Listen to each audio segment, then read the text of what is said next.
Iki chinoperekwa uri kwere. Makwecha muri kwere uko. Fire fire. Ignition mambo bane ukasha. Kana ndichinge ndatunga moyo. Ndirengere ndinange munzira inorema. Aiwa nyika ino yakaoma. Inondifungisa muJerusarema. Kana ndichinge ndatunga moyo. Ndirengere ndinange munzira inorema.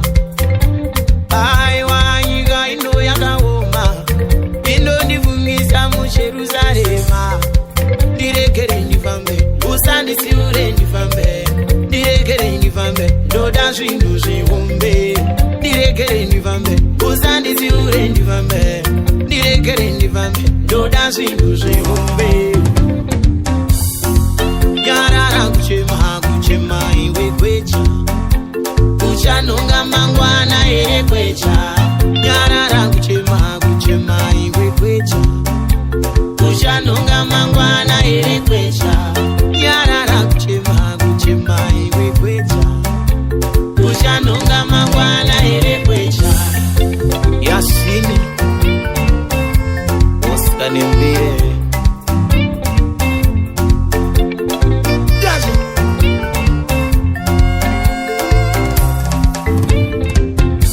Ndabata uromoki muwana icheki cheki.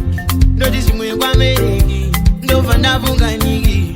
Mari yacho haikoveki. Kuibata ritori raki. Inobatwa nemashaki. Ini nayo teki teki. Iyo iyo iyo iyo. Iyo iyo ndinochimeru kare.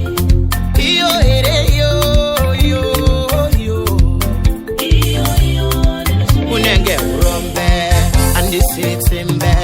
Kana ndati timbe ndofunga pahombe. Unenge urombe andisitsimbe. Kana ndati timbe ndofunga pahombe.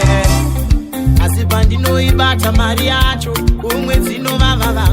Ndofunga kubawa kune masawira angu. Ndasvika pavari ndinongotiko. Ndovatarisa ndonyemwerera ndobva ndati aiwa aiwa sawira wangu aiwa ngati udzadze. Nekuti timbochembere bharu tetsikane niwe bharu. Tinoda ndoro ere nasinyoro. Aiwa timbochembere bharu tetsikane niwe bharu.